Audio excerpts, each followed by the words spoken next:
تھرپارکر میں دیکھیے، تھرپارکر ایک نا فرٹائل ڈیزرٹ ہے، دنیا کا ایک ایسا صحرا ہے. جب وہاں بارش ہوتی ہے مانسون سیزن میں تو وہ پورا صحرا جو ہے نا ایسا لگتا ہے کہ شمالی علاقات میں آپ آئے ہوئے ہیں، لش گرین ہو جاتا ہے. راجستھان میں جو انڈین تھرپارکر ہے وہاں بہت ہو رہا ہے کام ایگریکلچر کا. وہاں لوگ پھلوں کے درخت لگا رہے ہیں، کسی نے کھجور لگایا ہوا ہے، کسی نے اولیو لگایا ہوا ہے. میں نے بولا ہاں بھائی میں فلاں بول رہا ہوں، تو تم کیا کام کرتے ہو یار؟ تو نے بتایا کہ ڈاکٹر صاحب ہمارے گاؤں میں جو ہے نا درخت ہیں، کہو کہتے ہیں اس کو، یا پشتوں میں کچھ اور نام بتایا اس نے، اور ہم اس کی گرافٹنگ کرتے ہیں، قلم لگاتے ہیں اس کے اوپر، اور دیکھیں پھل آ رہا ہے، اور ہم اس کا آئل نکالتے ہیں پشاور جا کے. یہ وہ چلغوزے کے درخت ہیں، پتہ نہیں کیا کیا درخت ہیں، پاکستان میں سینکڑوں طرح کے درخت ہیں نا. تو جو جنگلی زیتون کے درخت ہیں وہ اس لیے جنگلی زیتون کہلاتے ہیں کہ وہ جنگل میں قدرتی طور پر وہ درخت موجود تھے. وہ جس علاقے میں رہتے ہیں وہ ایبٹ آباد کا ایک گاؤں ہے جو ان کا آبائی علاقہ ہے، اس کا نام ہے کہو.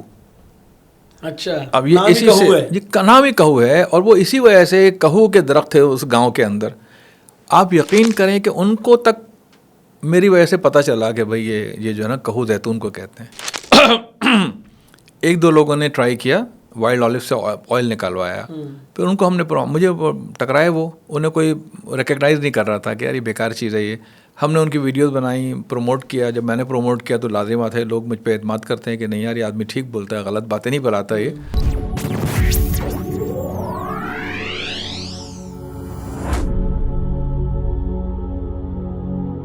السلام علیکم ناظرین، میں جہاز ابرازی جاگ پوڈ کاسٹ کی ایک نئی ایپیسوڈ کے ساتھ آپ کی خدمت میں حاضر ہوں. اور آپ کے علم میں ہے کہ ہم مختلف موضوعات کے اوپر اپنے اس پوڈ کاسٹ میں کوشش کرتے ہیں کہ جو لوگ اپنی فیلڈ میں کوئی کنٹریبیوٹ کر رہے ہیں ان کو یہاں پر انوائٹ کریں، ان کے ساتھ ڈسکشن کریں، گفتگو کریں، اور آپ کی نالج میں بھی اور آپ کے علم میں بھی اضافے کا سبب بنیں. آج ایک اور نئے موضوع کے ساتھ ہم یہاں موجود ہیں، اور ہمارے جو گیسٹ ہیں وہ کسی تعارف کے بھی محتاج نہیں ہیں. ہم ان سے چاہتے تو بہت سارے موضوعات پر گفتگو کرنا تھے، لیکن آبویس بات ہے کہ انہوں نے اپنی مختلف فیلڈز میں جو کنٹریبیوشن کی ہوئی ہے وہ ایک نشست میں مکمل ہو نہیں سکتی. تو آج ہم ایک خاص موضوع کے اوپر ان سے بات کریں گے. وہ انشاءاللہ جب ہم گفتگو شروع کریں گے تو آپ کو اندازہ ہو جائے گا. ہمارے ساتھ موجود ہیں ڈاکٹر فیاض عالم صاحب، اور ان سے گفتگو شروع کرنے سے پہلے میں چاہوں گا اگر آپ نے ابھی تک ہمارے چینل کو سبسکرائب نہیں کیا ہے تو ضرور سبسکرائب کر لیجیے. السلام علیکم سر. وعلیکم السلام. کیا حال ہیں آپ کے؟ ٹھیک ہیں؟ الحمد للہ الحمد للہ. اچھا سر، بہت بہت شکریہ پہلے تو کہ آپ نے اپنی مصروفیات میں سے وقت نکالا اور ہمیں وقت دیا، جس کے لیے ہم شکر گزار ہیں آپ کے. اچھا، میں آپ کا تعارف تو ماشاءاللہ ہر جگہ موجود ہے، سوشل میڈیا پہ بھی آپ بہت اویلیبل ہوتے ہیں، نظر بھی آتے رہتے ہیں، ویزیبل ہیں. تو میں اس میں تو نہیں آؤں گا، بس میں چاہوں گا ضرور کہ آپ ابتدائی طور پہ ضرور اپنا تعارف بتا دیں کہ کیسے یہ سلسلہ شروع ہوا، آپ کی بیک گراؤنڈ کیا رہا، اور اب جو ہے کیا جرنی ہے اس کی. اس کے بعد پھر ہم اپنے اصل موضوع کی طرف آتے ہیں انشاءاللہ. دیکھیے میرا تو بڑا مختصر تعارف ہے بھائی، ٹھیک ہے نا. اور میرا نام فیاض عالم نام ہے، اور میں پیشے کے اعتبار سے ڈاکٹر ہوں. میں نے 1991 میں سندھ میڈیکل کالج سے MBBS کیا تھا، اور میں کالج کے زمانے میں اسلامی جمعیت طلبہ کا رفیق رہا 1986 سے 91 تک. اچھا. اور اس کے بعد پھر ظاہر ہے کہ پریکٹیکل لائف میں آنے کے بعد میں نے الخدمت میں گیا. میں کسی وجہ سے اس کا ایک بیک گراؤنڈ ہے بہرحال، اور وہاں پھر تقریباً 2001 تک میں الخدمت کے لیے کچھ کام کرتا رہا. نعمت اللہ صاحب کے ساتھ اٹیچڈ ہو گیا. نعمت اللہ صاحب 91 میں کراچی کے امیر بنے، اور 92 میں پہلی دفعہ ادارہ نور حق گیا الخدمت میں، کسی اور کام سے گیا تھا. تو 91 سے 92 سے پھر جو ہے نا خان صاحب کے ساتھ ایک سفر شروع ہو گیا. وہ ایک لمبی کہانی ہے. پھر میں پیما کے اندر ایکٹیو ہوا، تو پیما اور الخدمت کے ساتھ کام کرتا رہا. پھر نعمت اللہ صاحب ناظم بن گئے شہر کے، پھر ان کی ٹیم میں آ گیا. پھر اور بہت سارے NGOs کے ساتھ. پھر گزشتہ 10 سال سے ایک ادارہ، ایک چھوٹی سی NGO ہے دعا فاؤنڈیشن. لوگ سمجھتے ہیں کہ میں نے شاید بنائی ہے، میں نے نہیں بنائی تھی، وہ میرے کچھ دوست ہیں انہوں نے بنائی تھی. اور اس کے بعد 1 سال کے بعد، یعنی بنانے کے 1 سال بعد مجھے انہوں نے اس میں شامل کر لیا. تو اس طریقے سے آج کل میں 10 سال سے جو ہے وہ دعا فاؤنڈیشن کا جنرل سیکریٹری ہوں. دعا فاؤنڈیشن کیونکہ وہ پاکستان کی اکلوتی NGO ہے جس نے ایگریکلچر سیکٹر میں بہت کام کیا ہے. اس کا مین جو کام ہے ہیلتھ کے علاوہ وہ ایگریکلچر سیکٹر ہے. صحیح. تو آپ سمجھ لیں کہ 10 سال سے میں کسان بنا ہوا ہوں، یا زمیندار بنا ہوا ہوں، یا ایگریکلچر کا پروموٹر بنا ہوا ہوں. تو بس یہ آج کل ایکٹیویٹی ہے. اچھا ڈاکٹر صاحب، میں جب آپ کے بارے میں دیکھ رہا تھا، اور آپ کو میں فالو بھی کرتا رہتا ہوں سوشل میڈیا پہ، تو ایک تو یہ ایک پہلو ہے کہ آپ دعا فاؤنڈیشن کے جنرل سیکریٹری ہیں اور پچھلے 10 سال سے آپ نے کہا کسان بنے ہوئے ہیں، تو یہ ایک پہلو ہے. ایک اور پہلو یہ ہے کہ آپ نے زیتون کے اندر پاکستان میں اولیو پہ بہت کام آپ نے کیا، اور میں ایک عرصے سے دیکھ رہا ہوں کہ آپ اس کی لگے رہتے ہیں مستقل اس کے اندر، اور اس کے بھی یقیناً بہت سارے آؤٹ پٹس اور اس کی کتاب بھی یہاں ماشاءاللہ آپ نے اس کے اوپر لکھی موجود ہے. پھر آپ نے بھی بتایا کہ آپ نعمت اللہ خان صاحب کے ساتھ بھی ان کی ٹیم کا حصہ رہے اور آپ نے بڑا کنٹریبیوٹ کیا. تو کئی سارے پہلو ہیں، اور یقیناً اس کے بعد مجھے اندازہ ہوا اور کہ یہ کوئی ایک نشست میں معاملہ ہو نہیں سکتا. تو اس لیے میرے ذہن میں تھا کہ ہم اس کو ہی جو آپ کے دعا فاؤنڈیشن کے طور پہ بھی آپ نے ایک کام کیا ہے جو تھر پار کر کے اندر ایگریکلچر میں آپ کا سارا کام ہے، لیکن سر دست جس پہ میں چاہتا ہوں کہ ہم فوکس ہو کے گفتگو کریں وہ پاکستان میں زیتون کی کاشت سے متعلق ہے یا زیتون کے حوالے سے. تو میں سب سے پہلے تو جاننا چاہوں گا کہ یہ آپ کو یہ موٹیویشن کہاں سے ملی، آپ کو یہ کیسے پتہ چلا کہ یار اس ملک میں زیتون بھی کوئی مطلب اس طرح پایا جاتا ہے اور اتنی بڑی تعداد میں ہے اور اس کا کوئی لانگ ٹرم امپیکٹ بھی حاصل کیا جا سکتا ہے. یہ جرنی آپ کی کہاں سے اور کیسے شروع ہوئی؟ دیکھیے یار، بات یہ ہے کہ ایک بات جو ہے نا میں بالکل وضاحت سے بیان کر دوں. عام طور پہ لوگ جب مشہور ہو جاتے ہیں یا کسی فیلڈ میں بہت ان کا چرچا ہو جاتا ہے نا، تو بہت بنیادی چیزوں کو پھر وہ چھپانے لگتے ہیں. وہ ہمارے یہاں ایک کلچر بڑا ڈفرینٹ ہے. دیکھیے میری جو ساری کی ساری سوشل ورک کی جرنی ہے نا، اس کی بنیادی وجہ یہ ہے کہ بھئی میں جمعیت میں رہا اور میں جماعت کا رکن بن گیا 2000 میں. تو ظاہر ہے کہ جی جماعت اسلامی میں جب میں شامل ہو گیا 92 سے ہی، تو اس کی وجہ سے میرے تعلقات کا حلقہ بہت وسیع ہو گیا. ٹھیک ہے نا، پاکستان کے ہر علاقے میں میرا تعارف ہو گیا، لوگوں سے تعلقات ہو گئے. اور کیونکہ جماعت اسلامی بنیادی طور پر ایک خدمت خلق والی پارٹی ہے، سیاست تو ایک اس کا پہلو ہے، لیکن بیسیکلی تو پبلک کی خدمت کرتی ہے نا، تو وہ اپنے ہر آدمی میں یہ جذبہ پیدا کر دیتی ہے کہ لوگوں کی خدمت ہونی چاہیے. ایگزیکٹلی.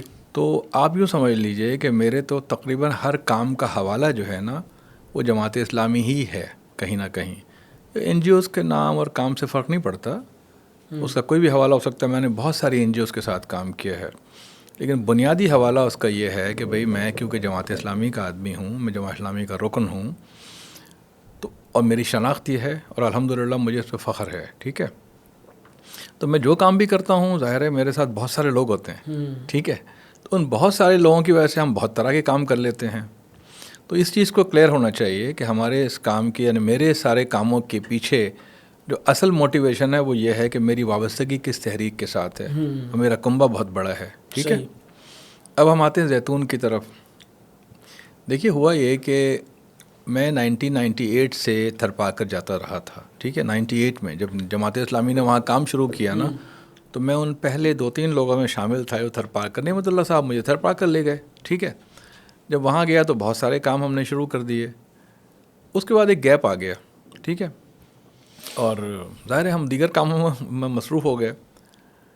2014 میں دوبارہ تھر پا کر گیا، وہاں ایک قحط کی کیفیت پیدا ہوئی تھی. پھر وہاں گیا تو وہاں کچھ اور کام کرنے پڑ گئے. لیکن وہاں جا کے مجھے اندازہ ہوا کہ بھئی 98 میں ہم آتے تھے تب بھی تھر پا کر سوائے سڑکوں کے کوئی خاص تبدیلی نہیں آئی تھی. ٹھیک ہے، غربت کا وہی حالات تھا، تقریباً مور اور لیس وہی تھے. تو میں نے سوچا کہ یار ہم کب تک آ کے راشن بانٹیں گے، قربانی کریں گے، کنویں کھودیں گے، کب تک کریں گے کام بھائی؟ تو ایسا کوئی کام ہونا چاہیے جو لوگوں کو نا روزگار کی طرف راغب کرے اور خود روزگار لوگوں کو میسر آ جائے. تو تھر پارکر میں دیکھیے، تھر پارکر ایک نا فرٹائل ڈیزرٹ ہے، دنیا کا ایک ایسا صحرا ہے. جب وہاں بارش ہوتی ہے مانسون سیزن میں تو وہ پورا صحرا جو ہے نا ایسا لگتا ہے کہ شمالی علاقات میں آپ آئے ہوئے ہیں، لش گرین ہو جاتا ہے. اور وہاں لوگ جو ہے نا صدیوں سے ایگریکلچر کرتے ہیں، یعنی کچھ فصلیں ہیں ان کی، گوار ہے، مونگ کی دال ہے، اس طرح کچھ چارہ ہے، یہ لوگ لگاتے ہیں مانسون کی بارشوں میں. اس کے علاوہ وہاں قدرتی گھاس ہو جاتی ہے بہت بڑا، یعنی 20,000 مربع کلومیٹر کا تو صحرا ہے وہ. تو ان کی پھر اکانومی کا ایک بڑا حصہ بن جاتا ہے مویشی. ٹھیک ہے، کوئی 70-80 لاکھ تو کیٹل ہے وہاں پر. تھر پاکر کی اپنی گائے کی نسل ہے، بکرے کی نسل ہے، اونٹ کی نسل ہے، بھیڑ کی نسل ہے. اچھا، تو تھر پارکر والوں کا جو مین ذریعہ آمدنی ہے نا، ذریعہ روزگار بھی وہ ہے ایگریکلچر. لیکن وہ مانسون کی ایگریکلچر ہے، بارانی ایگریکلچر ہے، بارش والی ایگریکلچر ہے. تو ہم نے سوچا کہ یار ان کو فصلیں لگانا تو آتی ہیں، لیکن یہ زمین جو ہے نا سال کے صرف 4 مہینے 5 مہینے 6 مہینے کام آتی ہے، باقی اس کا کیا ہے. تو زمین کے نیچے جو پانی ہے اس کو نکال کے اگر ہم کچھ ایگریکلچر کو پروموٹ کریں، کیونکہ صحرا بہت بڑا ہے تو زمین میں کہیں پانی بہت اوپر ہے، کہیں بہت نیچے ہے، کہیں پانی اچھا ہے، کہیں خراب ہے، کہیں بہت خراب ہے، کہیں بہت اچھا ہے. تو ہماری جو چھوٹی سی این جی او تھی ظاہر دعا فاؤنڈیشن، اسے 2015 میں سوچا، پھر لوگوں سے مشاورت کی. دیکھیں نا، آپ ایک خواب دیکھتے ہیں، لیکن خواب کی تعبیر تو مختلف لوگ مل کے نکالیں گے نا. تو ہم نے خواب دیکھا، وہاں مقامی لوگوں سے بات کی کہ یار یہ ہو سکتا ہے. لوگوں نے کہا ہو جائے گا، کسی نے کہا نہیں. اکثر لوگوں نے کہا کہ مشکل کام ہے یہ، یعنی مانسون کے علاوہ یہاں پر ایگریکلچر نہیں ہوتے. کچھ لوگوں نے کہا ہوتی بھی ہے، نگر پارکر سائٹ پہ ہوتی ہے. تو ہم نے خیر وہ ایک جگہ سے شروع کر دیا الحمدللہ. میں مختصراً بتا رہا ہوں کیونکہ ہمارا مین ٹاپک تو اولیو ہے. جب وہ چلتا رہا سلسلہ، ایک پروجیکٹ کامیاب ہوا، دوسرا ہوا، تیسرا ہوا، پھر پاکستان سے باہر سے لوگوں نے کچھ پیسے دینا شروع کیے اور لوگوں نے، تو وہ ہمارے کچھ 30-35 پروجیکٹ بن گئے. ان دا مین ٹائم 2018 آ گیا. 2018 میں جو ہے نا، دیکھیں پہلے جو ہے نا نالج کا حصول بڑا مشکل تھا، ٹھیک ہے. جب سے یہ انٹرنیٹ کی فیسلٹی آئی، یوٹیوب آیا، گوگل آیا نا، بہت آسان ہو گیا ہے. اگر آپ پڑھے لکھے آدمی ہیں، آپ کا آئی کیو تھوڑا سا بہتر ہے، تو آپ جو ہے نا کسی بھی قسم کی نالج لے سکتے ہیں. تو ہم نے یوٹیوب پہ سوچنا شروع کیا کہ یار اسرائیل بھی تو ایک ڈیزرٹ ایریا ہے، وہاں کیا ہو رہا ہے، فلسطین میں کیا ہو رہا ہے، پڑوس میں انڈیا میں کیا ہو رہا ہے، راجستھان میں کیا ہو رہا ہے. تو مجھے پڑھنے کا شوق ہے ہمیشہ سے، ہمارے گھر میں ہر ایک کو تقریباً پڑھنے کا بہت شوق ہے. وہ سارے شاید بحریوں کو ہوتا ہے ایک زمانے ہے نا. تو میں مطلب مجھے تو رات کو اگر میں کوئی کتاب نہ پڑھوں چند صفحے بھی، تو مجھے نیند ہی نہیں آتی، ٹھیک ہے. تو ہوا یہ کہ گوگل دیکھ کے، گوگل پہ پڑھ کے، مختلف جو ہے نا اس کے بعد لوگوں سے رابطہ کر کے اندازہ یہ ہوا کہ راجستھان میں جو انڈین تھر پارکر ہے وہاں بہت ہو رہا ہے کام ایگریکلچر کا. وہاں لوگ پھلوں کے درخت لگا رہے ہیں، کسی نے کھجور لگایا ہوا ہے، کسی نے اولیو لگایا ہوا ہے. ایک بڑی انٹرسٹنگ چیز یہ پتہ چلی کہ راجستھان میں نا اولیو لگایا، اور اولیو کے پودے ان کے پرائم منسٹر مودی لے کر آئے تھے اسرائیل سے. تو میرے لیے بڑی انٹرسٹنگ بات تھی یار کہ مودی جو ہے ایسا آدمی، وہ اسرائیل گیا، وہاں سے پودے لے کر آیا اور جا کے اور لگایا گیا، اور بہت بڑے پیمانے پہ اولیو ہونا شروع ہو گیا راجستھان میں. تو ہمیں آیا کہ یار ہمارے پڑوس میں انڈیا نہیں کر سکتے تو ہم کیوں نہیں کر سکتے. ایک ہوتا ہے نا، ہمیں تو انڈینس کو دیکھ کے ذرا ہاں، ارے بھائی انہوں نے کر دیا، ہم کیوں نہیں، ہم پیچھے کیسے رہ گئے یار. جس طرح آج کل ہو رہا ہے نا، وہ باولے ہوئے ہیں آج کل، پاکستان کہاں پہنچ گیا، ہم کیوں نہیں ہے اس میں. تو اس زمانے میں ہمیں یہ خیال آیا، مجھے بہت زیادہ وہ آیا کہ راجستھان بھی تھر پارکر ہے، ڈیزرٹ ہے، اور پاکستان میں بھی تھر پارکر ہے، تو بہت زیتون ہو رہا ہے، انار ہو رہا ہے، ہم کیوں نہیں کر رہے ہیں. ہاں، اور یہاں پر مشہوری ہو رہی ہے، بدنامی ہو رہی ہے، بس مسائل ہیں. خیر، تو ہم نے کیا کیا کہ ایک صاحب تھے، ان کا بالکل گاؤں جو ہے نا، اچھا وہ بھی دیکھو اگین، وہ صاحب بھی جمعیت طلبہ عربیہ میں رہے تھے، یعنی کراچی کے ناظم رہے تھے، سندھ کے معتمد رہے تھے. وہ ہمیں ٹکرا گئے وہاں پر. ان کا نام ہے شہاب الدین سمیجو، اچھا، اور جماعت کے رکن ہیں، ظاہر ہے وہ دوست ہیں ہمارے. تو ان سے ہم نے کہا کہ یار تمہاری زمین ہے؟ اس کا زمین تو ہے. ہم نے کہا چلے جی بور. انہوں نے کہا بور تو بہت مہنگا ہوتا ہے، یہاں پر بہت نیچے پانی آتا ہے، کچھ 450 فٹ پہ، اور بہت چوڑا بور کرانا پڑتا ہے. ہم نے کہا چلے بسم اللہ کرتے ہیں یار، ٹھیک ہے جی، کراتے ہیں. ان کی زمین پہ ہم نے بور کرایا. اس بور میں ایک انٹرسٹنگ واقعہ پیش آیا کہ بور میں جب بور ہو گیا تو اس کا جو وہ تھا نا پمپ، وہ پمپ اندر گر گیا. تو بور تباہ، تقریباً سمجھ لیں 8-10 لاکھ روپے ہمارے ضائع ہونے والے تھے. وہ کچھ لڑکے مل گئے، ہمارے جو چیئرمین ہیں نا عامر خان، وہ بہت ایکٹیو آدمی ہے، وہ ینگ ہے لیکن بہت ہی ایکٹیو ہیں. انہوں نے کہیں سے کچھ لڑکے پکڑے، کراچی سے، لیاری کے تھے وہ، بلوچ لڑکے، بڑے جاندار بھائی، باڈی بلڈر ٹائپ کے تھے وہ. ان کو ہم لے کے گئے، 2-3 دفعہ لے کر گئے. انہوں نے خیر وہ پمپ نکال دیا وہاں سے، تو ہمارا وہ پروجیکٹ بچ گیا، ورنہ ہمارے بڑے لمبے پیسے ضائع ہو گئے تھے. خیر وہاں ہم نے جو ہے نا بھائی 2018 کے اکتوبر میں ہم نے زیتون کے پودے منگوائے اسلام آباد سے، وہ لگا دیے. تو میرا پہلا تعارف زیتون سے ہوا 2018 میں. انفیکٹ شاید 2016 میں ہوا تھا، جب میں لبنان گیا تھا. میں اور میری وائف ہم گئے لبنان کے، بیروت دیکھ کے آتے ہیں. ویسے ہی ہم نے کہا چلیں بڑے دیکھ کے آتے ہیں ذرا. تو وہاں میں نے دیکھا تھا سڑک پہ نا زیتون کے درخت لگے ہوئے تھے، ایونیو ٹری کے طور پر. تو میں نے تو زندگی میں کبھی دیکھا نہیں تھا زیتون کے درخت کیسے ہوتے ہیں.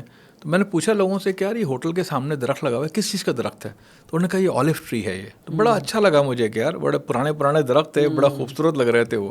انہوں نے کٹنگ وٹنگ کر کے شیپ بنایا ہوا تھا اس کا. تو میں یہ شاید 2016 کی بات ہوگی ہے. تو میرا پہلا جب میں نے زندگی میں فرسٹ ٹائم جو ہے نا زیتون کا درخت دیکھا تھا بیروت میں، ہوٹل کے سامنے اور سڑکوں کے اوپر، وہ تو میں بھول گیا اس کے بعد ظاہر ہے.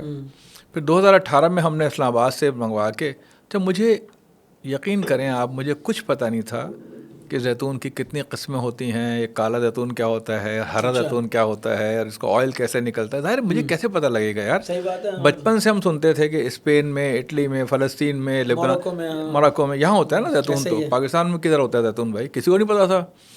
خیر وہ پودے ہم نے لگا دیے. پھر ہم نے کھجور کے درخت لگائے. لوگوں نے بڑا برا بھلا کہا بھائی. اچھا. کہ مجھے تو لوگوں نے لٹرلی، وہاں کے لوگوں نے بھی یہاں بھی، کہ یار تم تو پاگل آدمی ہو، یہ تک کہا بھائی. انہوں نے کہا تم ایک جنونی قسم کے آدمی ہو بھائی، تمہارے جو مرضی آتا ہے تم کرتے ہو، تم پیسے ضائع کر رہے ہو، وقت ضائع کر رہے ہو. کہاں ہو جائے گا تھر پاکر میں کھجور؟ کہ کیوں نہیں ہوگا بھائی، آج تک تو ہوا نہیں. سینکڑوں سال پرانا، ہزاروں سال پرانا صحرا ہے. تو بقیہ لوگ کے جاہل ہیں، انہوں نے کیوں نہیں کر لیا؟ اور ایگریکلچر کے ماہرین ہیں، انہوں نے کیوں نہیں کر لیا؟ انگریز تک ناکام ہو گیا، کہ ہم بھی ناکام ہو جائیں گے یار؟ کوئی بات نہیں. کہ ہمیں کون سا یار، ہمارا کون سا گریڈ بڑھنا ہے؟ کیا فرق پڑتا ہے یار؟ آپ تجربہ نہیں کرو گے، نہ کامیاب ہوگے نہ ناکام ہوگے. میں نے کہا یار کرنے کیا فرق پڑتا ہے، کرتے ہیں اللہ مالک ہے. تو خیر ہماری پوری ٹیم جو ہے نا اس معاملے میں وہ ہے کہ تجربات تو کرو یار، کچھ نہ کچھ تو ایکسپیریمنٹس کرے نا. ایسا ہی ہے. تو اللہ کا شکر ہے بھائی، ہم نے کھجور کے پودے لگا دیے، ہم نے وہاں انار کے پودے لگا دیے، ہم نے وہاں زیتون کے پودے لگا لیے، بیر کے پودے لگا دیے. اچھا. بیر پہ تو اگلے سال ہی پھل آ گیا. اتنا پھل آیا کہ مطلب ہم حیران ہو گئے کہ بڑے بڑے بیر آ گئے بھائی. پھر جناب 2 سال بعد کھجور پہ پھل آ گیا. یہ 2020 کی بات ہے. اب وہ تو ایک وہاں تو ایک آپ سمجھ لیں کہ حیران کن پیشرفت ہو گئی نا. لوگ حیران دور دور سے دیکھنے آتے تھے بھائی، بڑے بڑے سیاستدان اور ایگریکلچر کے ایکسپرٹس کہ یار یہ کیا ہوا ہے. اللہ کا شکر ہے خیر چلے وہ کامیاب ہو گیا تجربہ. اب تو سب کو پتہ ہے کہ ہاں جی کھجور جو ہے وہ تھر پاکر میں کامیاب ہو گیا. اب تو ہم نے بھی سینکڑوں پودے لگا دیے نا، بڑے بڑے درخت لگا دیے ہیں، بہت سارے ایگرو فارم پہ لگے ہوئے ہیں. خیر ہوا یہ کہ لیکن ہمارے نا زیتون کے پودوں پر کوئی پھل ول نہیں آیا. ٹھیک ہے. ہوا یہ کہ انہی چکروں میں جب ہم تھر پارکر میں نا بالکل جنونیوں کی طرح لگے ہوئے تھے کہ یار ہر طرح کی فصل ٹرائی کر رہے تھے. جو ہمیں لگتا تھا کہ یار یہ راجستھان میں ہو رہا ہے یہاں بھی لگا لو، یہ چولستان میں ہو رہا ہے یہاں بھی لگا لو. ٹھیک ہے. اور ہماری کافی یعنی نالج ہو گئی تھی الحمدللہ. 2020 میں کرونا آیا ہوا تھا، پتہ ہی آپ کو. بہت ہی یعنی سوائے پڑھنے پڑھانے کے گھر میں بیٹھ کے جو موبائل پہ جو ہے نا بیٹھ کے ارطغرل دیکھتے رہتے تھے بیٹھ کے. یقین کریں ارطغرل زمانے میں آ گیا تھا. شکر ہے کہ جو ہے نا تو اس چکر میں کیا ہوتا. اچھا ہم تو خیر راشن بانٹ رہے ہیں، فلاں کر رہے ہیں، PPEs بانٹ رہے ہیں، کافی ایگریسولی کام کر رہے تھے. لیکن ایک پریشانی بھی تھی بھائی، کبھی اس کو کرونا نکل آئے، کبھی اس کو ہو جائے، گھر میں کسی کو ہو جائے. ایک میں نے ویڈیو دیکھی. اب دیکھو یہاں پر بھی جو ہے نا سمجھنا چاہیے، اور میں چاہتا ہوں کہ لوگ اس کو نا سنیں غور سے. یہ نیکی آپ کرتے ہیں نا یار، یہ آپ نہیں کرتے بیسیکلی، اللہ آپ کو توفیق دے دیتا ہے. اور یہ بڑے بڑے کام جو ہے نا، بڑے بڑے کام، مولانا رحمۃ اللہ لکھا ہے تفہیم القرآن میں کہ اللہ تعالیٰ نا القا کر دیتا ہے کسی کے دل میں، کسی کے دل میں ڈال دیتا ہے کہ اچھا بھائی اس کام پہ لگ جاؤ. انہوں نے کہا شہد کی مکھی کو کون سی عقل ہے، شہد کی مکھی کو کون سا دماغ ہے؟ اس کو کس نے بتایا کہ تم جاؤ پھولوں پہ جاؤ، رس چوسو اور شہد بناؤ؟ تو یہ بیسیکلی القا کہتے ہیں اس کو. تو جتنے بھی کام ہیں نا، ایجادات ہیں، دریافتیں ہیں، یہ اصل میں انسان نہیں کرتا، وہ اللہ تعالیٰ اس کو توفیق دے دیتا ہے، اس سے ہو جاتا ہے، اس کی مشہوری ہو جاتی ہے. انسان جو نہیں جانتے، جن کا ایمان ذرا کمزور ہوتا ہے، یا جو نہیں جانتے کہ یہ کام ہوا کیسے، وہ سمجھتے ہیں کہ ہاں جی ہم نے کر دیا، ان کے کالر کھڑے ہو جاتے ہیں، دماغ میں کبھی غرور بھی آ جاتا ہے. لیکن اللہ کا شکر ہے ہم لوگوں کا کیونکہ مطالعہ ہے اور ایک تربیت ہے نا، تو ہمیں پتہ ہے کہ بھائی ہم نے نہیں کیا، یہ کام ہو گیا. ہاں ایگزیکٹلی. اور ہر کام ایسی ہوتا ہے. صحیح ہے بالکل. میں نے ایک ویڈیو دیکھی، وہ ویڈیو تو بہت لوگوں نے دیکھی ہوگی ظاہر ہے. ایک پشتو میں ایک ویڈیو تھی، اور وہ بنائی تھی ایک SRSP، ایک ادارہ ہے، سرحد رورل ڈیولپمنٹ پروگرام. ان کی ویڈیو تھی کہ بھئی دیر کا ایک علاقہ ہے. اب دیر تو آپ کو پتہ ہے جماعت اسلامیہ گڑھ ہے. 70 میں MNA جو 4 بنے تھے ان میں سے دیر سے بھی تھے ایک صاحب. تو ہمارے سراج الحق صاحب اس زمانے میں امیر تھے، جماعت کے دوست ہیں میرے، وہ دیر کے رہنے والے تھے. کہ دیر کا ایک علاقہ ہے جس میں جناب لوگ جو ہے نا ایک جنگلی زیتون کے درختوں پہ گرافٹنگ کرتے ہیں، اور بڑا پھل آ رہا ہے. میں نے کہا جنگلی زیتون یہ کیا چیز ہے بھائی؟ اب میں نے پڑھنا شروع کیا کہ وائلڈ آلو کیا ہوتا ہے. تو بہت تھوڑے سے مضامین مجھے ملے.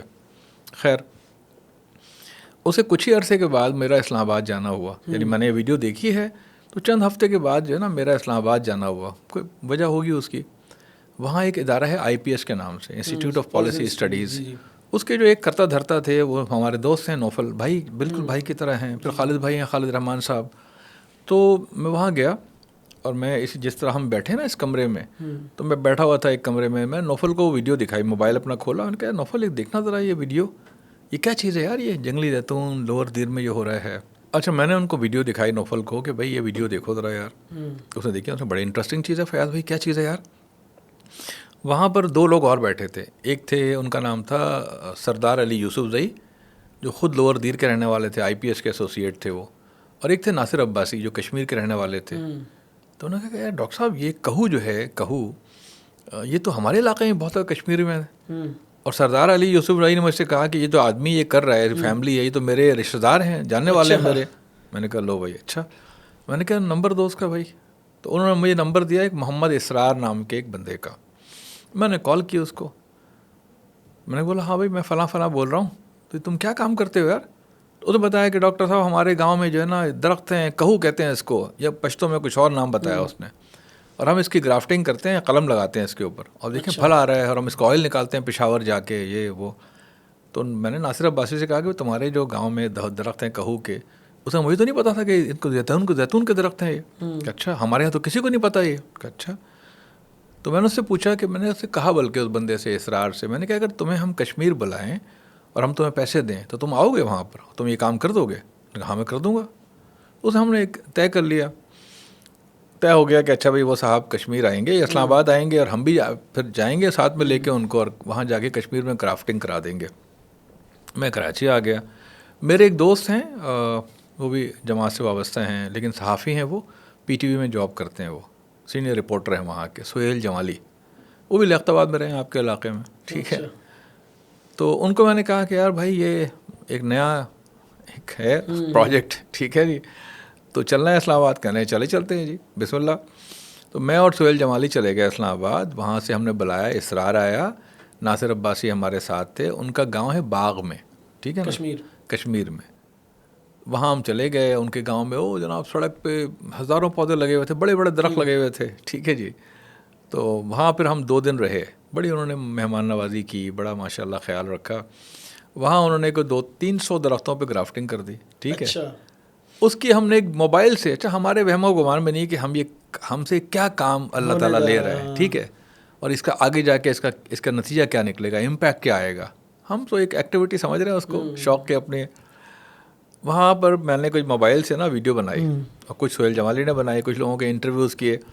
واپس آئے تو سہیل جمالی نے اس کو چلا دیا PTV پر. اس دوران میں ہم نے جو ہے نا پڑھا نیٹ پہ، میں نے پڑھا وائلڈ آلو کی اویلیبلٹی، کہو کیا چیز ہے. تو مجھ پر جو ہے نا ایک حیرتوں کا پہاڑ ٹوٹ پڑا بھائی.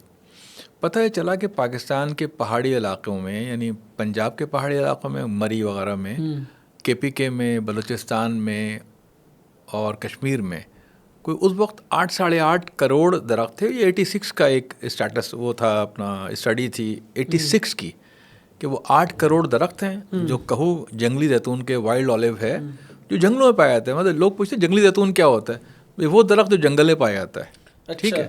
ہاں یہ میں اس پہ پوچھنا چاہ رہا تھا، آپ اس کو کنٹینیو کیجیے گا. جی 2 چیزیں، ایک تو گرافٹنگ کیا ہوتی ہے، مطلب اگر ہم عام آدمی کو سمجھانا چاہیں واٹ از گرافٹنگ، اور دوسرا یہ جو اولیو ہوتا ہے اور وائلڈ اولیو ہوتا ہے، یعنی یہ وائلڈ اولیو کے بارے میں ایک ہے کہ یہ وائلڈ اولیو ہے اور اس کا تیل بھی جو ہے وہ کھانے قابل نہیں ہوتا. اب تو شاید ریسرچ ہو گئی، لیکن یہ کیا فرق، دونوں کو ہم کس طرح وہ کر سکتے ہیں؟ اچھا پہلے تو یہ سمجھ لیجئے کہ دیکھیں وائلڈ اولیو اور جو یہ والا جو کلٹیویشن والا اولیو ہے، یعنی ایک درخت وہ ہے نا جس کو آپ لگاتے ہیں. بھائی ایک درخت وہ ہے جس کو آپ لگاتے ہیں، تو وہ کہلاتی ہے کلٹیویٹڈ ورائٹی، کہ آپ نے اس کو کلٹیویٹ کیا، آپ نے اس کو لگایا، کسی انسان نے کسی درخت کو لگایا. لگانے کے کئی طریقے ہیں، قلم سے لگایا، بیج سے لگایا، یا ٹھیک ہے. ایک وہ ہے جو قدرتی درخت ہیں، وہ خود بخود اللہ میاں نے پیدا کیا ہوا ہے دنیا بھر میں، پہاڑوں پہ ہیں. اب جنگل جو ہوتے ہیں، جنگلوں کے درخت آپ تو نہیں لگاتے، بھائی چیڑ کے درخت ہیں، چلغوزے کے درخت ہیں، پتہ نہیں کیا کیا درخت ہیں. پاکستان میں سینکڑوں طرح کے درخت ہیں نا. تو جو جنگلی زیتون کے درخت ہیں وہ اس لیے جنگلی زیتون کہلاتے ہیں کہ وہ جنگل میں قدرتی طور پر وہ درخت موجود تھے. وہ کب لگے، کیسے لگے، نہ مجھے معلوم ہے نہ کسی اور کو معلوم ہے، لیکن پاکستان کے جنگلات میں اور دنیا کے کئی ملکوں کے جنگلات میں وہ درخت پایا جاتا ہے. وہ زیتون کی ورائٹی ہے, آپ سمجھ رہے ہیں, 2 طرح کی ورائٹیز ہیں جن کو وائلڈ اولیو کہا جاتا ہے یہاں پر. دو الگ الگ طرح کے. پتوں سے فرق پتہ لگتا ہے اس کا. ایک کے پتے تھوڑے چوڑے ہیں, ایک کے تھوڑے پتے ہیں, ٹھیک ہے.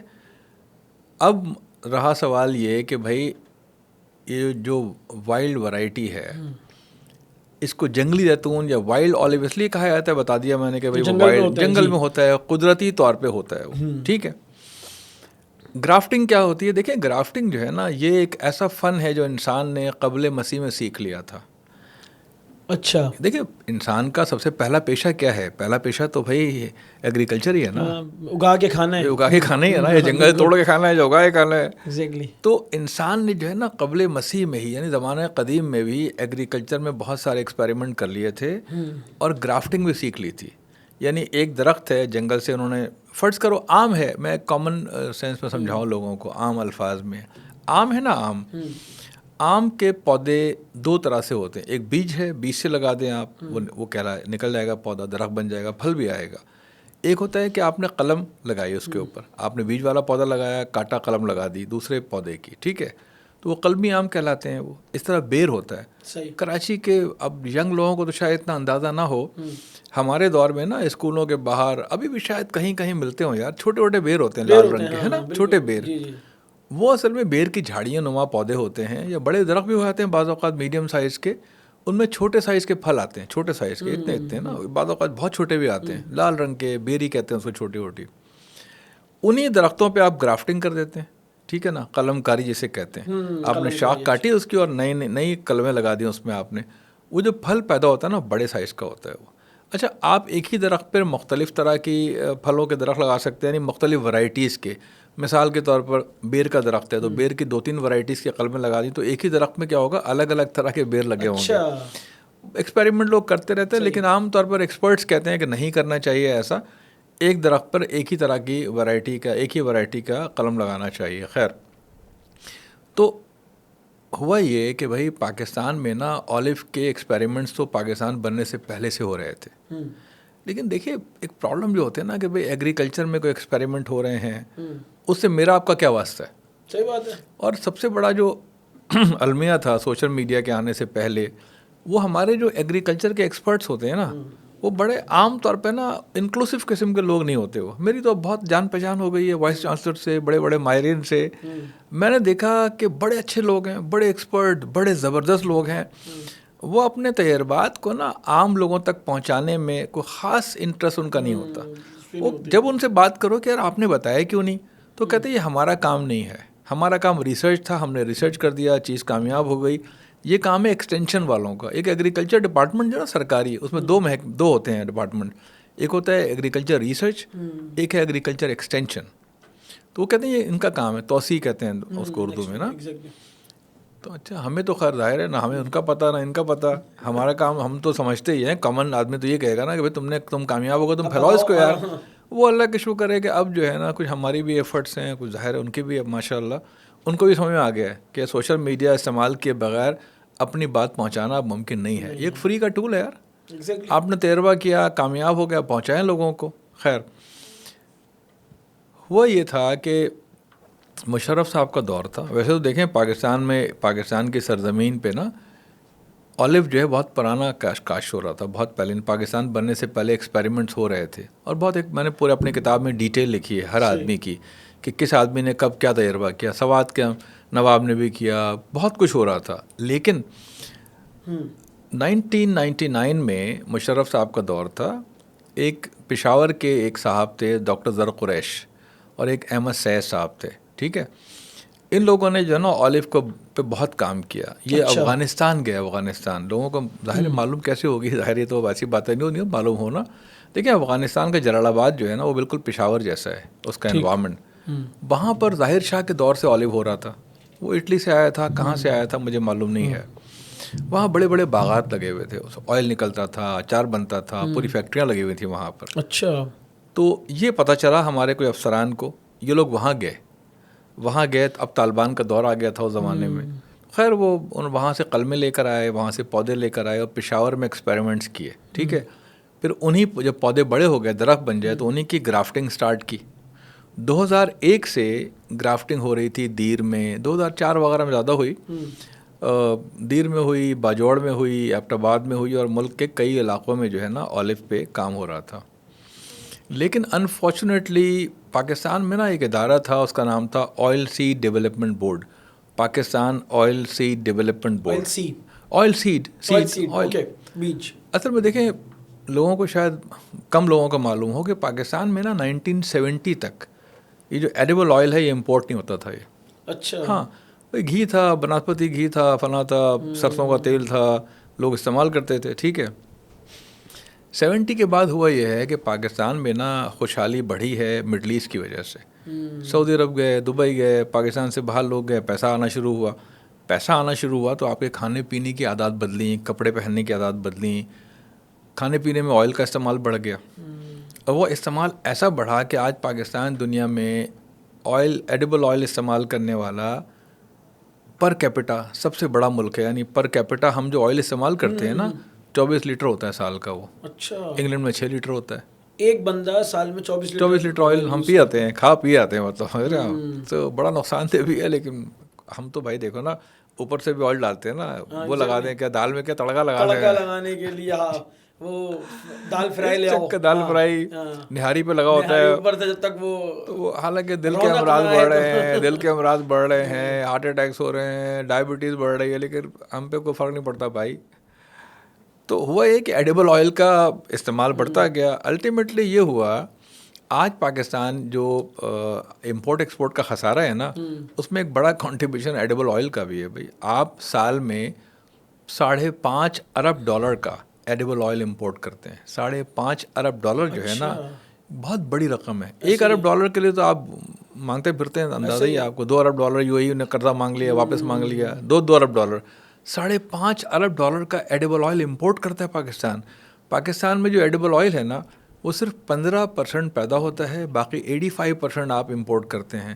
اس میں بھی بڑا حصہ ہوتا ہے ملیشین اور انڈونیشین پام آئل کا, جو بہت اچھا آئل نہیں ہے بہرحال. لیکن چلیں, وہ میں تو اس کا ایکسپرٹ نہیں ہوں نا بھائی. پھر ہوا یہ کہ 2010 وغیرہ میں آئی ہے نا, یا 2008 میں یہ جو 18ویں آئینی ترمیم آئی, اس میں کیا ہوا, وہ جو فیڈرل گورنمنٹ کا ادارہ تھا نا Pakistan oil seed development board PODB, وہ ہو گیا ڈیوالو نیچے صوبوں کے پاس. اب ہر صوبے کی کیپیسٹی تو نہیں تھی نا یار. تو ہوا یہ کہ وہ جو زیتون پہ کام ہو رہا تھا پاکستان میں, گرافٹنگ کا اور اس کا, وہ سارے کا سارا کام نیچے آ گیا. اور وہ کام تقریباً, اچھا میڈیا تھا نہیں, سوشل میڈیا تھا نہیں. تو پاکستان میں اگر آپ 1000 لوگوں کا سروے کر لینا کہ یار یہ بتائیں کہ آپ کو کب پتہ چلا پاکستان میں کہ اولیو ہوتا ہے, تو کہیں گے 2020 میں. تو اس سے پہلے کیا ہو رہا تھا بھائی, کیوں نہیں پتا تھا آپ کو؟ وہ کہیں گے ہمیں کیا پتا, ہمارا تو خیال تھا کہ اولیو. بھائی میرا بھی, مائی سیلف, ٹھیک ہے جی, آپ کو بھی 2020 میں پتا, ہمیں تو 2018 میں چلو ہم نے ایکسپیریمنٹ کر لیا. لیکن ان فیکٹ جو پاکستانیوں کو پتہ چلا ہے نا, ایون دیکھیں 2 بڑے افراد ہیں. یعنی بعض لوگ مجھ سے کہتے ہیں نا یار آپ کا تعلق نہیں ہے ایگریکلچر سے, آپ ڈاکٹر ہیں, آپ کیوں میں تو کوئی اس کا کریڈٹ نہیں لیتا ہوں بھائی, اور مجھے ضرورت بھی نہیں ہے. ان چیزوں سے کیا فرق پڑتا ہے یار. اصل بات ہے دیکھیں, ریالٹی کو آپ چھپا نہیں سکتے نا. یہ بنیادی چیز ہے کہ ہارون رشید صاحب کتنے باخبر آدمی ہیں, پاکستان کے ایک سینئر ترین صحافی ہیں نا. یہ 2020 میں میرا انہوں نے انٹرویو کیا. جب یہ ویڈیو آئی نا PTV پہ رپورٹ چلی یہ کہو اور جنگلی زیتون کی, تو ہارون رشید صاحب نے میرا انٹرویو کیا. وہ 2020 کی بات ہے, اکتوبر میں ہی کیا. اب ہارون رشید صاحب کو پتہ نہیں تھا نا, وہ انٹرویو موجود ہے انٹرنیٹ کے اوپر. تو جب میں نے ان کو بتایا تو حیران ہو گئے وہ. اچھا وہ جو انٹرویو آیا 92 پہ, جب وہ پروگرام ان کا گیا نا مقابل میں آیا تھا, تو لوگ تو حیران ہو گئے کہ یار یہ آدمی کیا باتیں کر رہا ہے, زیتون اور پاکستان اور اولیو آئل, وائلڈ اولیو, یہ وہ. تو اس کو لاکھوں لوگوں نے دیکھ لیا, پاکستان سے باہر بہت سے لوگوں نے مجھے واٹس ایپ کیے. پاکستان کے سفیروں نے بھائی اٹلی سے, اسپین سے مجھے کال کی کہ ہم نے آپ کی ویڈیو دیکھی, ہم کیا کر سکتے ہیں اس کے لیے, آپ بتائیں, ہم یہاں بیٹھے ہوئے ہیں, ہم بالکل سپورٹ کریں گے.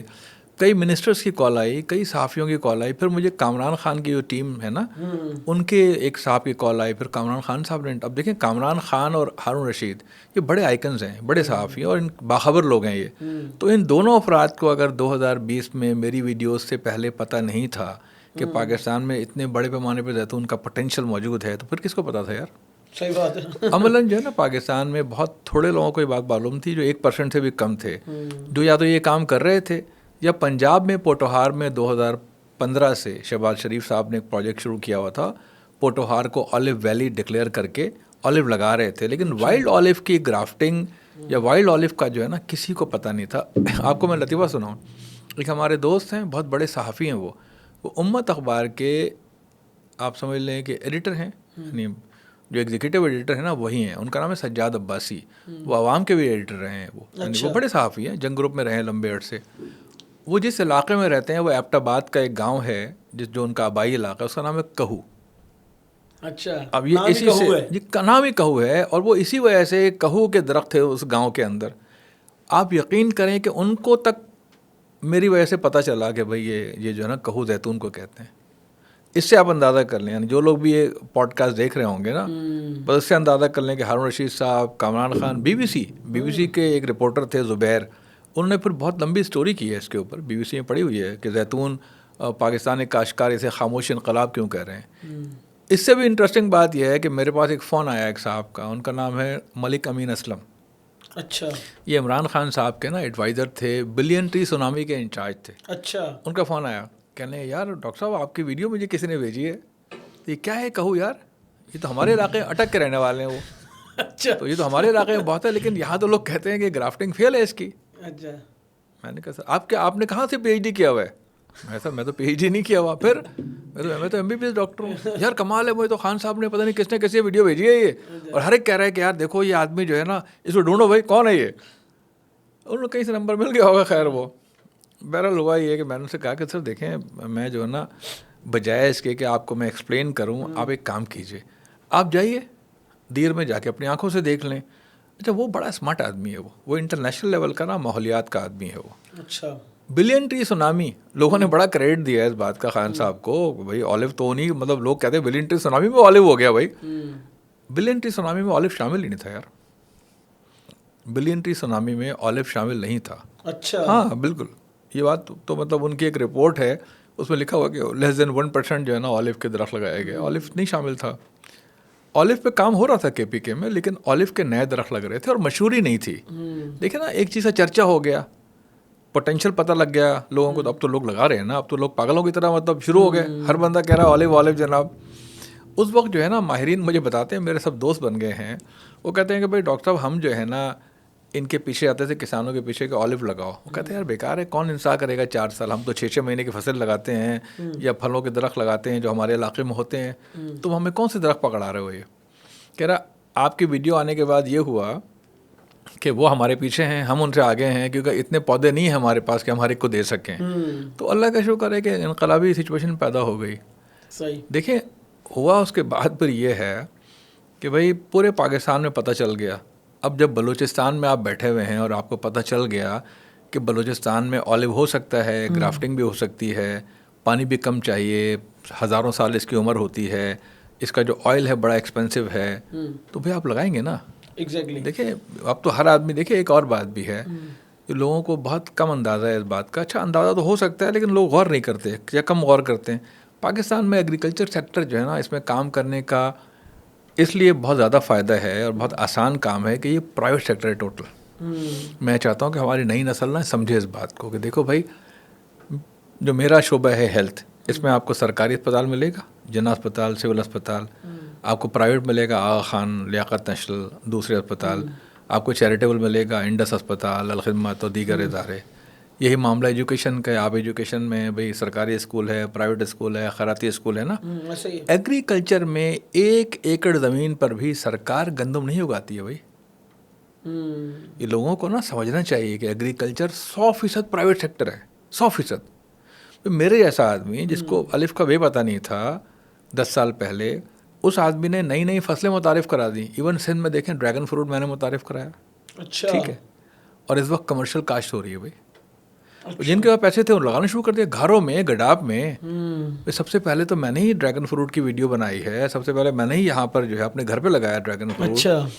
میں نے ابھی بلیک بیری متعارف کرائی ہے. دیکھیں متعارف کسی اور نے کرائی ہوگی, پنجاب میں کوئی ایگریکلچر کے ایکسپرٹ ہوں گے نا. سندھ کے اندر بھی میں پودے منگوائے, لا کے لگا دیا. لوگوں نے کہا یار تم یہ نئے کام کرتے رہتے ہو. میں نے کہا بھائی ہو جائے گا یا نہیں ہوگا, کیا ہو جائے گا, تھوڑے چند ہزار ضائع ہو جائیں گے. میں نے سینسیشن مینگو لگایا ہمارے منصورہ حالہ کے اندر, الحمدللہ پھل آ رہا ہے. لال رنگ کا ایک آم ہوتا ہے, امریکن ورائٹی ہے. جی جی, ہم نے وہ پودے دیے ایگریکلچر میں سے ٹنڈوجام کو, میرے ناظم رہے ہیں حضرت چغتائی, وہ اس بات پہ ہے, وہ کہتے ہیں یار یونیورسٹی والوں کو دینا چاہیے ہمیں پودے, آپ ان کو دیتے ہو یار. میں نے کہا سر بات یہ ہے ہم ان کو دیتے ہیں نا تو وہ پھیلاتے ہیں پھر اس کو. آپ حیران ہو گئے کہ میں نے ان کو ایووکاڈو کے پودے دیے ہوئے ہیں, اور آئی بلیو اللہ نے کرم فرمایا تو اگلے سال فروٹنگ ہو جائے گی. سندھ میں ایووکاڈو پہ اگر اگلے سال فروٹنگ ہو گئی, بھائی اس پہ تو ہو گئی نا, بلیک بیری پہ ہو گئی, ڈریگن فروٹ پہ ہو رہی ہے, کمرشل کاشت شروع ہو گئی ہے.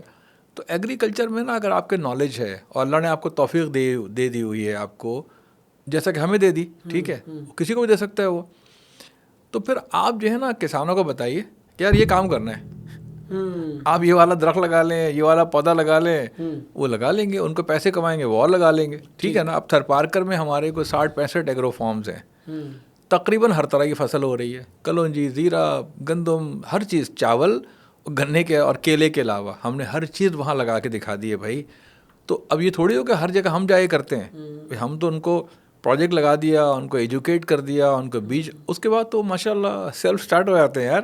تو ایگریکلچر پہ پاکستان میں جو ہے نا کام کرنا بڑا آسان ہے, پرووائڈیڈ یہ کہ بھئی آپ ایکسپرٹ سے رابطے میں رہیں, آپ پڑھائی کریں, آپ غور و فکر کریں, ایکسپیریمنٹس کریں, تو وہ ہم نے الحمدللہ کر دیا. ڈاکٹر صاحب یہ بات تو آپ نے بتائی کہ یہ ایک جہاں پہ آلریڈی اس کی پوٹینشیل ہے. اچھا میں پڑھ رہا تھا, آپ نے لکھا کہ آپ نے بتایا کہ 0 سے 7 ڈگری سینٹی گریڈ جہاں پہ درجہ حرارت ہوگا وہاں پر یہ پودے, کیونکہ میرا خیال ہے کہ کچھ پودے کراچی میں, گلشن میں, ادھر ادھر کہیں پہ آپ لوگوں نے شاید اس کا بھی تجربہ کر کے دیکھا ہے, لیکن اس پہ پھل نہیں آئے. غالباً کراچی یونیورسٹی میں بھی آپ لوگوں نے کچھ لگائے. تو دیکھیے میں نے کیونکہ بتایا نا آپ کو کہ میں نے تو لبنان میں پودے دیکھے تھے, درخت دیکھے تھے, مجھے بڑے خوبصورت لگے تھے.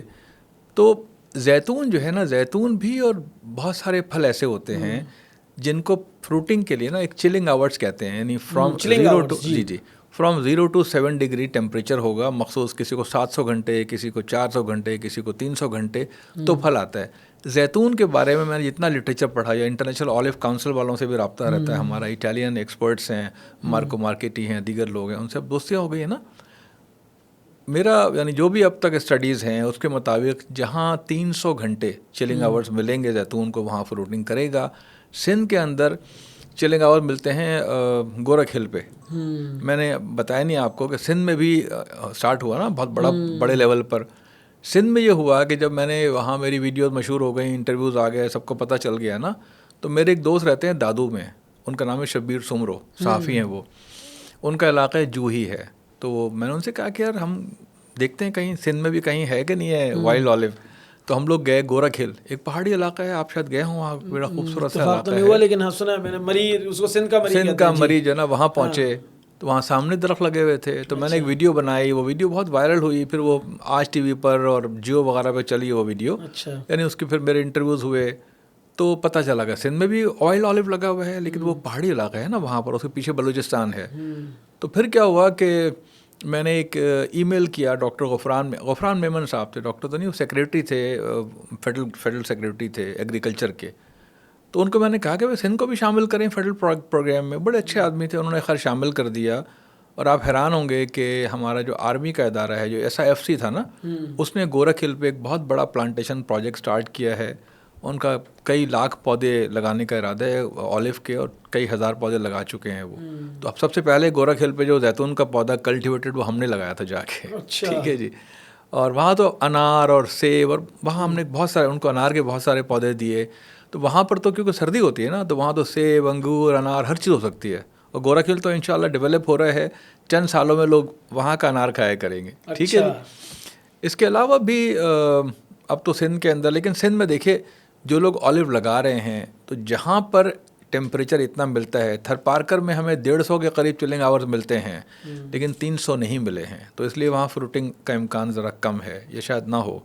ممکن ہے کوئی ایسی ورائٹیز ہوں جو لو چل ورائٹی کہلاتی ہے نا, ان کو کم سردی چاہیے ہوتی ہے, لیکن نارملی سندھ میں آلو کامیاب نہیں ہوگا. کراچی میں میری درخواست ہے ہمارے ٹاؤن چیئرمین سے بھی, اور مرتضی صاحب سے میں نے کئی دفعہ بات کی ہے کہ ایونیو ٹری کے طور پر آپ آلو لگائیں. بجائے سے کونوکارپس اور دیگر درخت لگائیں. بھائی دیکھیں اصل میں ہمارے یہاں جو ہے نا یہ جو شعبہ ہے پورا انوائرمنٹ کا, ایگریکلچر کا, اسپیشلی انوائرمنٹ کے اندر جو کوئی صحافی ہیں وہ انوائرمنٹ کے ایکسپرٹس بنے ہوئے ہیں یا کلیم کرتے ہیں. بھائی درختوں کا ایکسپرٹ ہوتا ہے ہارٹیکلچرسٹ یا ایگریکلچرسٹ, درختوں کا ایکسپرٹ صحافی نہیں ہوتا ہے. ٹھیک ہے. آلف پاکستان کا انڈیجنس پلانٹ ہے. یہ آپ نے سنے ہوں گے نام, انڈیجنس لگائیں. وہ مرتضیٰ آپ بھی صاحب کہتے ہیں کہ یہ انڈیجنس پلانٹ لگائیں فلاں. بھائی آلف پاکستان کا انڈیجنس پلانٹ ہے, انڈیجنس ٹری ہے وہ. جو درخت 15 کروڑ کی تعداد میں پاکستان میں, پنجاب میں, KPK میں, کشمیر میں, بلوچستان میں, ایون سندھ کے دادو میں پیدا ہو جاتا ہو, اس بڑا انڈیجنس پلانٹ کون سا ہے یار؟ بھائی 15 کروڑ درخت پائے جاتے ہیں اور ساتھ میں اب 2-3 کروڑ تو نہیں خیر, لیکن 1-8 کروڑ نئے لگ چکے ہیں اور کامیاب ہو چکے ہیں. آئل نکل رہا ہے بھائی. 35 تو مشینیں لگ چکی ہیں پاکستان میں. اتنے بڑے پیمانے پہ آلف کی کلٹیویشن شروع ہو گئی ہے 2020 کے بعد. 2020 سے پہلے 2 مشینیں لگی ہوئی تھیں, اب 35 لگی ہوئی ہیں. 2020 سے لے کر اب تک جو ہے کوئی 1 کروڑ درخت لگ چکے ہیں, نئے درخت آلف کے. تو آپ اندازہ کریں نا کہ ایک انقلاب ہے الحمدللہ. اچھا میں یہ پوچھنا چاہ رہا تھا آپ سے کہ یہ جو انقلاب تو ہے, لیکن اس میں عام جو ہمارا نوجوان ہے جو ابھی یونیورسٹی گریجویٹ ہو رہا ہے, اچھا ہمارے یہ بھی ایک بڑا مسئلہ ہے, 70% ایگریکلچرل کنٹری ہیں لیکن اس پہ کوئی بات ہی نہیں کرتا. یعنی بچے سب لگے ہوئے ہیں کہ ہم یا تو ملک چھوڑ کے چلے جائیں یا AI پہ کچھ کر لیں یا فلاں کر لیں, یہ کر لیں. ٹھیک ہے وہ امپورٹنٹ ہے, اور اس سے یعنی جو بھی کام کریں گے آپ, AI تو آپ کو سپورٹیو ہے اس کے اندر ایکچولی, یا IT تو اس میں سپورٹ کرتی ہے آپ, لیکن اس کے اوپر کوئی بات نہیں کرتا. اور یعنی شاید میرا خیال ہے ایک مشکل کام بھی ہے کہ کوئی زمین لینا اور پھر وہاں پہ, کیونکہ ہمارا ایسا ہمیں تربیت ہی نہیں ملی ہوئی ہے. تو ان نوجوانوں کے لیے کیا اپرچونٹی ہے اس میں؟ اور دوسرا یہ کہ اگر وہ ایکسٹریکٹ کرنا چاہیں, یعنی ایکسٹریکشن عام بندہ کر سکتا ہے, کچھ طرح کا سلسلہ ہو سکتا ہے کہ نوجوان اس کو ایز این انٹرپرنور شپ کے طور پہ اس کو لے لیں کہ ہم اولیو آئل کی پروڈکشن کو, اس کی سپلائی چین کو بنائیں گے, اور کیا یہ ممکن ہے؟ کیا ہو سکتا ہے؟ اچھا میں اس آپ کے بہت اہم سوال ہے یہ, اور اس سوال سے پہلے میں ایک چھوٹی سی چیز ایڈ کر دوں کہ دیکھیے پاکستان میں نا وائلڈ آلف کا جو آئل ہے یہ نکلتا نہیں تھا. یعنی آپ حیران ہوں گے کہ بھائی 15 کروڑ کے قریب درخت تھے, 15 کروڑ درخت تھے, ان میں پھل آتے تھے اور پھل ضائع آتے تھے, بکریاں کھا جاتی تھیں, کوئی کام نہیں تھا ان کا, گر آتے تھے. ٹھیک ہے, لیکن 1-2 لوگوں نے ٹرائی کیا, وائلڈ آلف سے آئل نکالوایا, پھر ان کو ہم نے مجھے ٹکرائے, وہ انہیں کوئی ریکگنائز نہیں کر رہا تھا کہ یار یہ بیکار چیز ہے یہ. ہم نے ان کی ویڈیوز بنائی, پروموٹ کیا. جب میں نے پروموٹ کیا تو لازمات ہے لوگ مجھ پہ اعتماد کرتے ہیں کہ نہیں یار یہ آدمی ٹھیک بولتا ہے, غلط باتیں نہیں بتاتا یہ. تو اللہ کا شکر ہے بھائی وائلڈ آلف سے آئل نکلنا شروع ہو گیا ہے, اور 30-35 لوگوں نے, نوجوانوں نے بلوچستان کے خاص طور پہ KPK کے اندر, انہوں نے وائلڈ آلف سے آئل نکال کے فروغ کرنا شروع کر دیا, برانڈ بنا لیے ہیں ماشاءاللہ. تو اللہ کا شکر ہے. دیکھیں ابھی غفران نے جو ایک پوری ریسرچ کی ہے نا کراچی یونیورسٹی میں کہ وائلڈ آلف کے آئل میں نے منگوا کے دیا اس کو, میں نے اسے ریکویسٹ کی ہے نا کہ بھئی آپ ریسرچ کریں اور بتائیں لوگوں کو کہ کیا اس میں کھانا پکا سکتے ہیں, اس کو کتنی دفعہ ریوز کر سکتے ہیں آپ. دیکھیں آلو, ہمارے یہاں آلو کے بارے میں پہلے تو الٹے سیدھے کانسیپٹ تھے کہ کھانا نہیں پکا سکتے, کوکنگ آئل نہیں, وہ ختم ہو گیا خیر الحمدللہ. لیکن ایک ہوتا ہے نا, آپ نے فرض کرو چپس تلا, تو بھائی چپس کو کتنی دفعہ تل سکتے ہیں آپ. تو یہ جو غفران کی اسٹڈی ہے ان کی پوری ٹیم کی, MPhil ایک صاحب نے کیا نا, تو وہ اسٹڈی اس کے اوپر ہے. بہت ہی اسٹیبل آئل ہے, اس کو شاید 15 دفعہ انہوں نے اس میں چپس تل کے دیکھے ہیں اس اسٹڈی میں. ہاں بہت زبردست آئل ہے بھائی, زبردست. اب ہم آتے ہیں کہ آلف سے نوجوان کو کیا فائدہ ہوگا. دیکھیے یار فائدہ تو ہوگا ہی کراچی کے لوگوں کو, آپ حیران ہوں گے. اچھا بھائی دیکھیے مارکیٹ, پاکستان میں مارکیٹ کہاں ہے مارکیٹ؟ پاکستان سے ایکسپورٹ کہاں سے ہوتی ہے؟ کراچی سے. ایکسپورٹ کہاں سے ہوگی؟ کراچی سے. مارکیٹ کون سی ہے؟ کراچی. برانڈنگ کہاں ہوگی؟ کراچی میں. ساری بڑی کمپنیز بیٹھی کہاں ہیں؟ کراچی میں. آلف کا آئل نکلے گا KPK میں, بلوچستان میں, کشمیر میں, پنجاب میں. فروغ کہاں ہوگا؟ کراچی میں. تو کراچی کے نوجوانوں کو چاہیے کہ اس فیلڈ میں جائیں. کراچی کے جو انویسٹرز ہیں ان کو چاہیے کہ پیسے لگائیں, آلو ایکسٹریکشن مشینیں لگائیں, آلو آئل کی برانڈنگ کریں. آلو کے فروٹ کا بہت بڑے مارکیٹ ہے بھائی. آلو کا فروٹ تو دیکھیں نا آپ, پاکستان سے باہر آپ ترکی چلے جائیں, لیبنان چلے جائیں, امریکہ چلے جائیں, سعودی عرب چلے جائیں. بس سعودی عرب والے تو ناشتے میں آلو کھاتے ہیں یار, ٹھیک ہے نا. بہت بڑا پوٹینشیل ہے, بہت ہی بڑا پوٹینشیل ہے. پروسیسنگ وغیرہ سیکھیں پراپر طریقے سے. دیکھیں ایک دنیا میں نا, کیونکہ اولیو سب سے قدیم تیل ہے, اس کا ذکر تمام الہامی کتابیں موجود ہے کہ بڑی اسپیشلائز پروڈکٹ ہے یہ, ٹھیک ہے, ایک اللہ تعالیٰ کا نا بڑا تحفہ ہے انسان کے لیے, ٹھیک ہے. اب کیا ہے کہ بھائی پاکستان میں اولیو ہونا شروع ہو گیا ہے, ٹھیک ہے, شاید 2 سال پہلے یا پچھلے سال 20 ٹن آئل یا 80 ٹن آئل ایکسپورٹ بھی ہوا ہے, ٹھیک ہے. کوالٹی بہت اچھی ہے نا, زبردست کوالٹی کا آئل ہو رہا ہے بھائی. اب نوجوان جو ہے نا یہاں سے جائیں, بلک میں خریدیں, برانڈ بنائیں, برانڈ, کیونکہ اب تک پاکستان میں کوئی بہت اچھا تگڑا برانڈ اسٹیبلش نہیں ہوا ہے. یہ کام کر سکتے ہیں کراچی کے لوگ, ٹھیک ہے. وہ جائیں وہاں سے لے کر آئیں, برانڈ بنائیں, اولیو کا فروٹ لے کے آئیں, پروسیس کریں. ہم موجود ہیں کراچی یونیورسٹی کا جو فوڈ سائنس ٹیکنالوجی ڈپارٹمنٹ ہے, جو کراچی یونیورسٹی کا food science and technology department ہے, اس کے ساتھ ہمارا MOU ہے الحمدللہ. اور ہم جو ہے نا پھلوں اور سبزیوں کی ویلیو ایڈیشن پہ بہت بڑا کام کرنا چاہ رہے ہیں.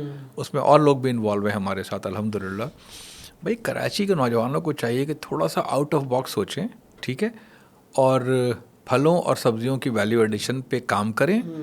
اور مختلف چیزیں, کراچی یونیورسٹی میں ڈاکٹر غفران سعید ہیں اور لوگ ہیں, وہ سب کے سب تعاون کرنے کو, سکھانے کو تیار ہیں, اور کر بھی رہے ہیں, سکھا بھی رہے ہیں. انفیکٹ اس فیلڈ میں آئیں. یہ جو فوڈ کی فیلڈ ہے نا یار, اس کا AI کچھ نہیں بگاڑ سکتا, ٹھیک ہے. تو بھائی آپ یہ کام کریں, اور انشاءاللہ اگلے 5 سالوں میں آپ کو لکھ کے دینے کو تیار ہوں کہ اولیو پاکستان میں امپورٹ نہیں ہوگا, ایکسپورٹ ہوگا. اولیو آئل پاکستان سے ایکسپورٹ ہوگا, اولیو کا فروٹ پاکستان سے ایکسپورٹ ہوگا.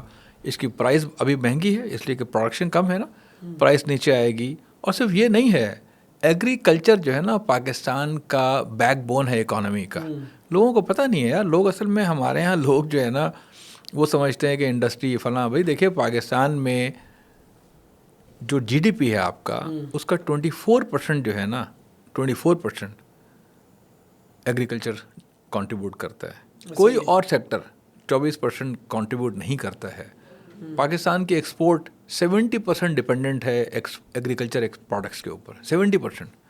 پاکستان میں لوگوں کا فوڈ سیکیورٹی 100% ایگریکلچر پر ڈپینڈ کرتا ہے.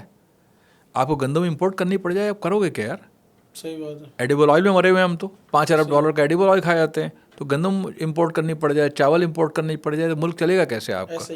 پاکستان میں 100% یعنی 25 کروڑ لوگوں کی جو فوڈ سیکیورٹی ہے وہ ایگریکلچر ڈپارٹمنٹ سے آ رہی ہے نا بھائی. سب سے اہم تو خوراک ہے نا.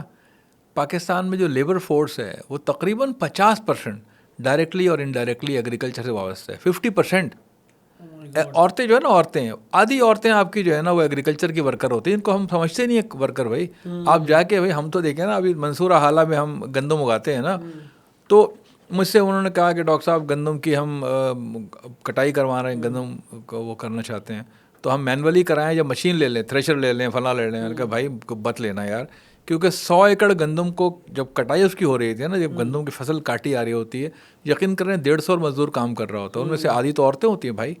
تو میں نے یار وہ 6 مہینے سے انتظار کر رہے ہیں کہ گندم کٹے گی تو کچھ پیسے ملیں گے. آپ ایک مشین جو ہے وہ لا کے ان 100 لوگوں کو بے روزگار کرو گے؟ بالکل بھی نہیں کر رہا بھائی. ہمیں نہیں چاہیے ایسی مشینیں یار جو ہمارے لوگوں کو بے روزگار کریں. تو آپ نے وہ کیا بھائی. ایگریکلچر سیکٹر جو ہے نا وہ آج بھی اور ہمیشہ رہے گا پاکستان کی معیشت کی بیک بون ہے. میٹ کی ایکسپورٹ سے, فشریز کی ایکسپورٹ سے ابھی تو ایک پورا سیکٹر پڑا ہوا ہے.